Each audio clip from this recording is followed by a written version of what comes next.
Hello बच्चों, my self के घर। और इस वीडियो में हम लोग डिस्कस करेंगे बेटा लास्ट 20 इयर्स के question of NEET based on topic electric dipole from the chapter electrostatic of class 12 physics. तो चलिए शुरू करते हैं बेटा। फर्स्ट क्वेश्चन है, देखिए। फर्स्ट क्वेश्चन है हमारे पास, electric dipole has dipole movement of P16 into 10⁻⁻⁹। Dipole movement हमें कितनी दे रखी है, ध्यान से देखिए। डायपोल मूवमेंट को हम रिप्रेजेंट करते हैं P से 16 into 10⁻⁹ coulomb metre, 9 coulomb metre. Okay, यहां थोड़ा सा ये ओके। द electric potential due to the dipole at a distance of 0.6 meter from the center of dipole। अगर ये हमारे पास एक डायपोल है, डायपोल को एक वेक्टर से रिप्रेजेंट किया जाता है। जो टेल है वो -q रिप्रेजेंट करती है, हेड +q रिप्रेजेंट करता है। अगर हमारे पास कोई एक पॉइंट है which is at an angle 60 degree with the dipole, अगर वो 60 डिग्री पे है P पॉइंट R डिस्टेंस पे, अगर ये इसका पोजीशन वेक्टर है पॉइंट का, तो पोटेंशियल का फॉर्मूला हमारे पास क्या था बेटा। R की वैल्यू आपको दे रखी है 0.6 मीटर। पोटेंशियल का फॉर्मूला क्या होता है, पोटेंशियल का फॉर्मूला होता है K P dot R divide by R cube. Dot product क्या होता है, P R cos theta divide by R cube. तो ये बन जाएगा हमारे पास K P cos theta by R square. हो सकता है आपको ये डायरेक्ट फॉर्मूला याद हो, अदरवाइज इस वेक्टर फॉर्म में हम इस फॉर्मूला को याद करते हैं। अब आपके पास बेटा के की वैल्यू है, पी की वैल्यू है, आर की वैल्यू है, कॉस थीटा की। बस आपको वैल्यूज पुट करनी है और एक छोटी सी कैलकुलेशन जहां पर कर देनी है। अगर आप गौर से देखें, cos 61/2 डिवाइड बाय r कितना है, 6 इंटू 10⁻⁻1 का स्क्वायर। r कितना है, 6 इंटू 10⁻⁻1 का स्क्वायर। अगर आप गौर से देखें, ये 10 ये कट जाएगा, ऊपर है 9 इंटू 8, 2 से 16 काट देंगे, नीचे है 36 इंटू 10⁻2 4 2, तो ये कितना बनेगा 200 वोल्ट। और अगर आप देखें तो ये आ जाएगा बेटा first option.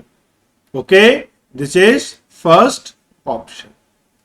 Next question, an electric dipole is placed at an angle of 30 degree with electric field intensity. Dipole है जो वो 30 डिग्री पे पड़ा है फील्ड इंटेंसिटी के साथ।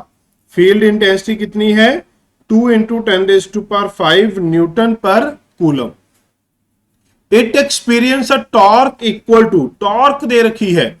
देखिए मैं चीजें आपको क्यों लिख रहा हूं, जब आप कंपटीशन में क्वेश्चन पढ़ें तो ये चीजें चाहे तो आप दिमाग में ले आए कि हमें क्या दे रखा है। पेंसिल के साथ आप मार्क कर सकते हैं कि हमें 30 डिग्री एंगल दे रखा है, हमें 30 डिग्री एंगल दे रखा है, हमें फील्ड दे रखा है, हमें टॉर्क दे रखा है।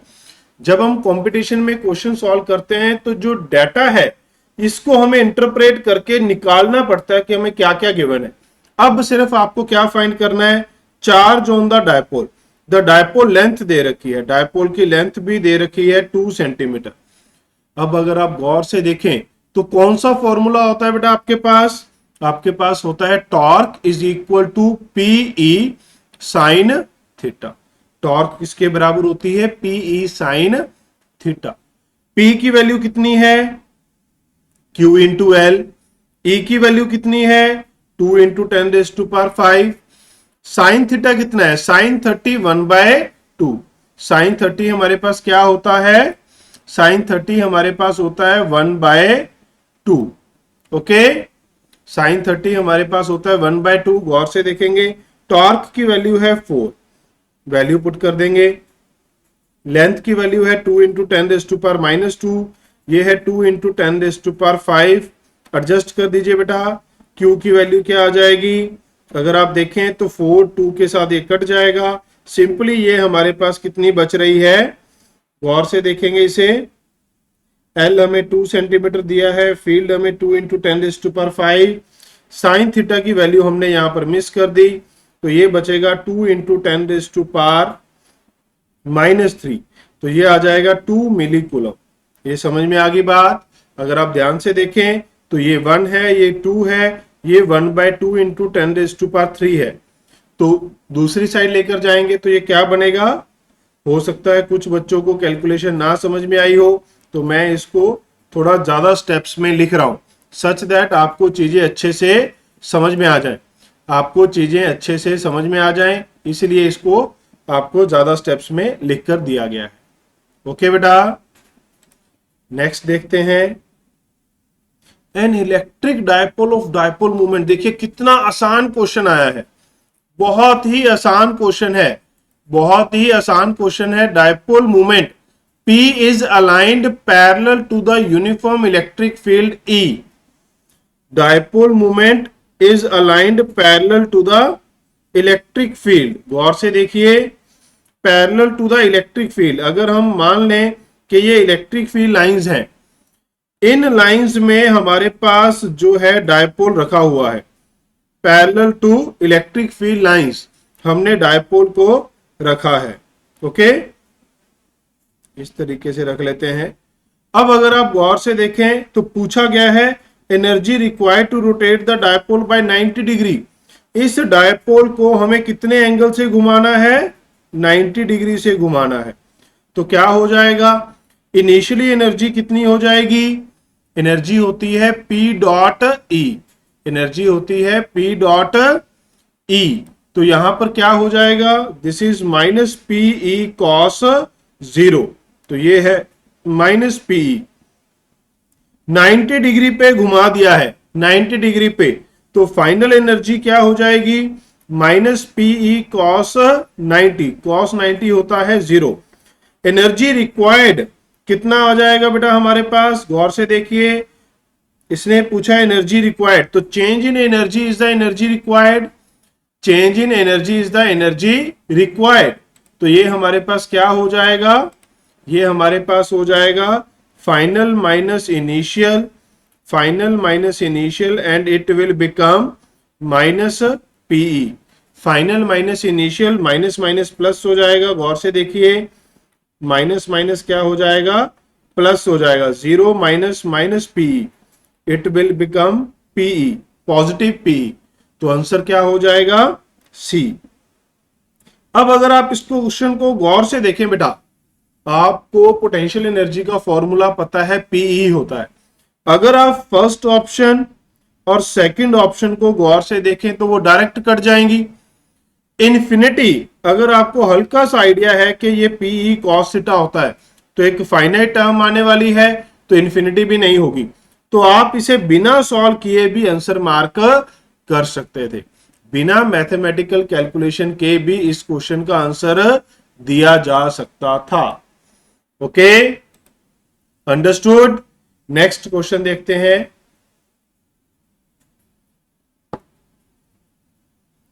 An electric dipole of dipole moment P is placed in electric field intensity. The dipole acquires a position such that axis of the dipole makes an angle theta with the direction of a field.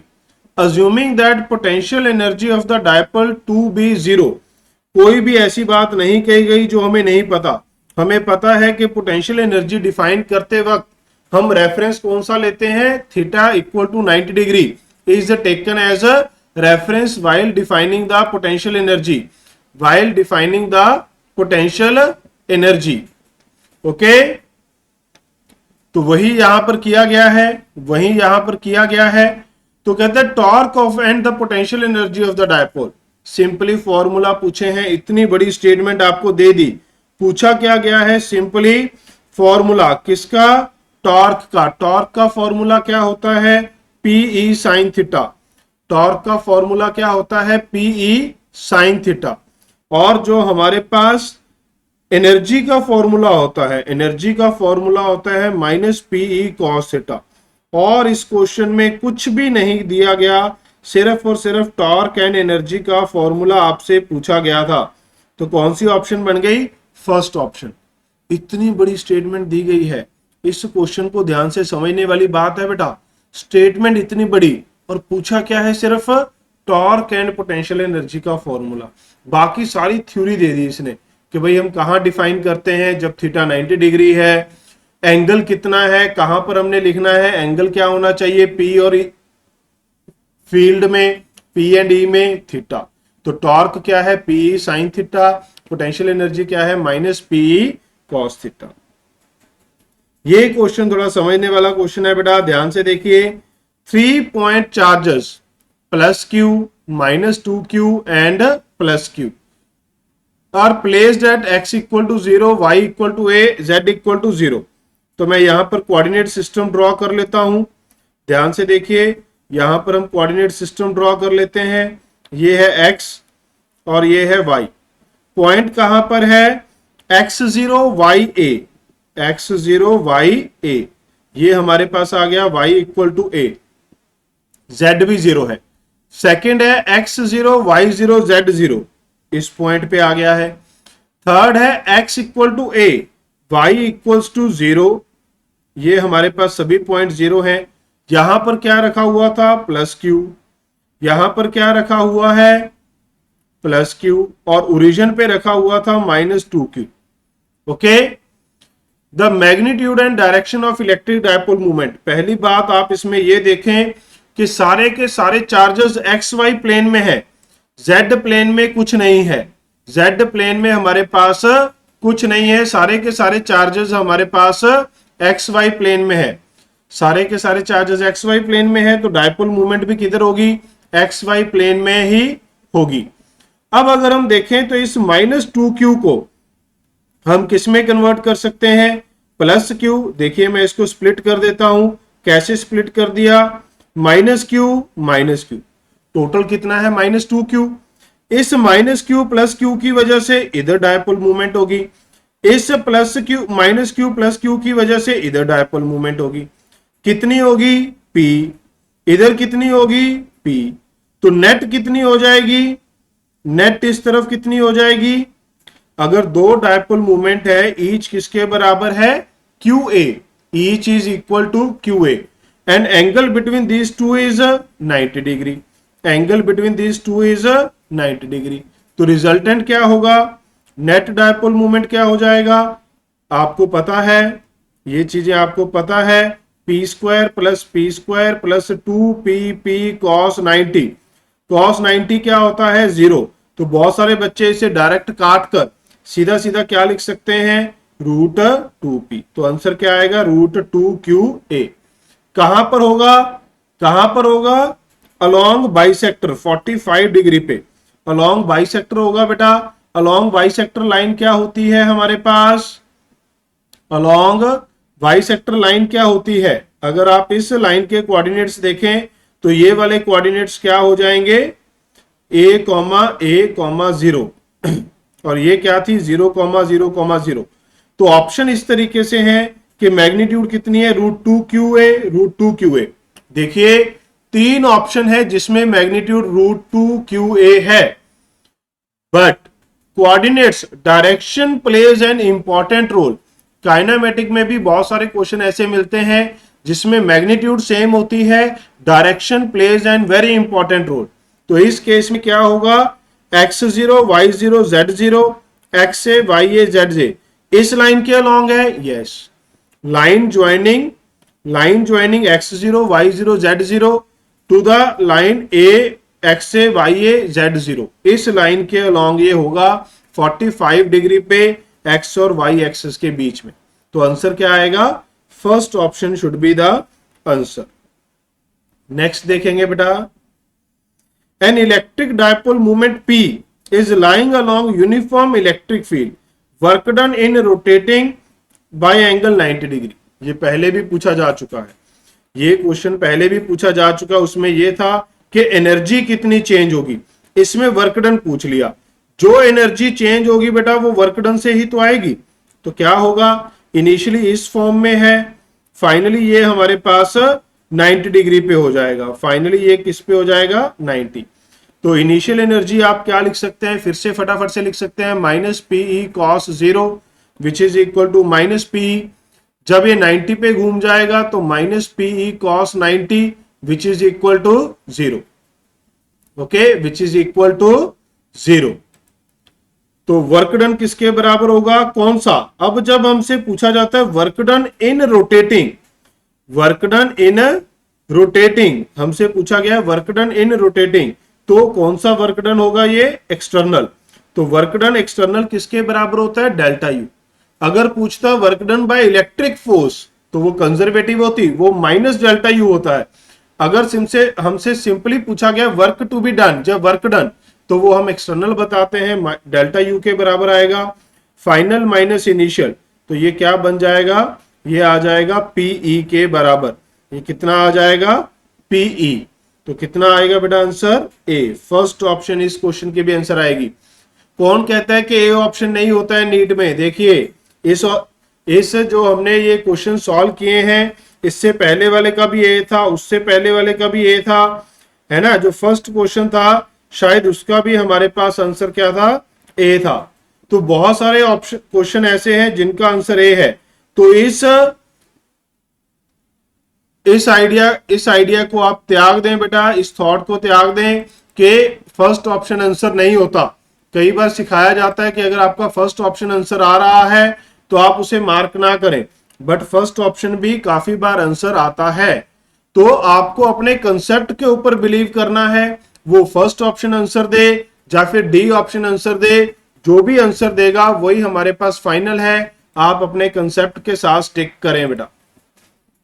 Next देखते हैं, an electric dipole has magnitude of its charge as q and its dipole moment is p. It is placed in uniform electric field. It is placed in a uniform electric field.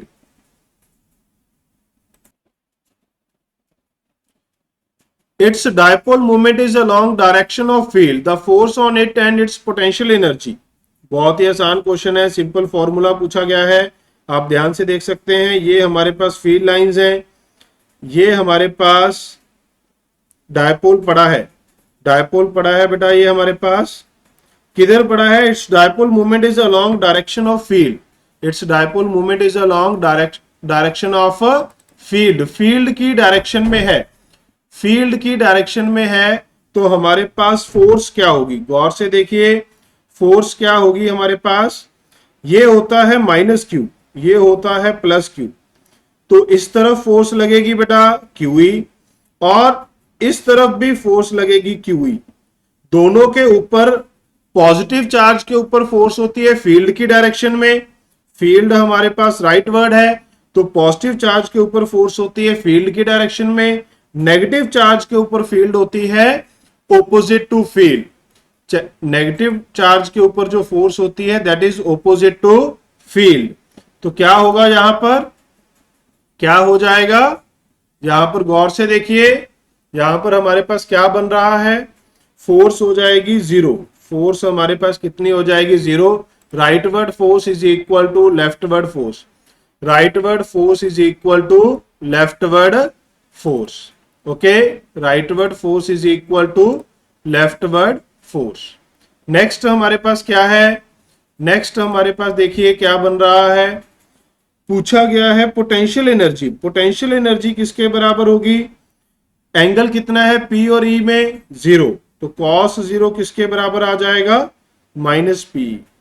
Potential energy हमारे पास electric potential energy हो जाएगी minus PE।